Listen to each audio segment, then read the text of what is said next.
नमस्कार, मैं हूं आपके साथ अनुष्का राय और आप देख रहे हैं खबर 24 एक्सप्रेस। कोरोना की वजह से देश में पैदा हुई महामारी से मरने वाले लोगों के लिए मुआवजे की मांग को सरकार ने खारिज कर दिया है। यानी महामारी में सरकार ने हाथ कड़े कर दिए हैं।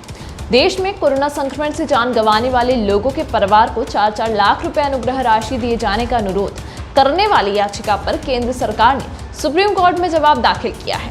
केंद्र सरकार ने सुप्रीम कोर्ट से कहा है कि कोरोना वायरस की वजह से जान गंवाने वाले लोगों के परिवार को 4-4 लाख मुआवजे का देना संभव नहीं होगा।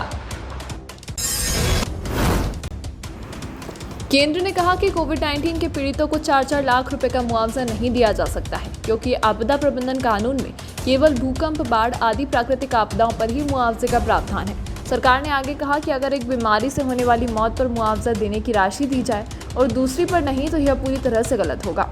केंद्र सरकार ने कहा कि सरकारी संसाधनों की एक सीमा होती है। केंद्र ने यह भी कहा है कि अगर इस तरह से मुआवजा दिया गया तो वर्ष 2021-22 के लिए राज्य आपदा राहत कोष के लिए आवंटित राशि 22,184 करोड़ रुपए इस मद में ही खर्च हो जाएंगे और इससे महामारी के खिलाफ लड़ाई में उपयोग होने वाली राशि प्रभावित होगी।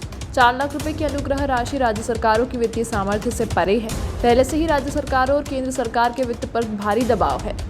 केंद्र ने कहा कि अगर राज्य आपदा प्रतिक्रिया कोष को कोरोना पीड़ितों को मुआवजा देने में खर्च किया जाता है तो इससे राज्यों को कोरोना के खिलाफ लड़ाई प्रभावित होगी और अन्य चिकित्सा आपूर्ति जैसे आपदाओं की देखभाल के लिए पर्याप्त धन नहीं बचेगा। इसीलिए कोरोना से मरने वालों के परिवार को अनुग्रह राशि के भुगतान के लिए याचिकाकर्ता की प्रार्थना राज्य सरकारों के वित्तीय सामर्थ्य से परे है। बता दें कि स्वास्थ्य मंत्रालय के आंकड़ों के मुताबिक देश में कोरोना वायरस की वजह से महामारी की शुरुआत से लेकर अब तक करीब 4 लाख लोगों की जानें जा चुकी हैं। केंद्र सरकार ने यह जवाब वकील गौरव बंसल और रीपल कंसल द्वारा दायर उन याचिकाओं पर दिया है जिसमें कोविड-19 महामारी से मारे गए लोगों के परिवार के सदस्यों को आपदा प्रबंधन अधिनियम 2005 के तहत 4 लाख रुपए का मुआवजा देने की मांग की गई है। सुप्रीम कोर्ट इस मामले की सोमवार को सुनवाई करेगा।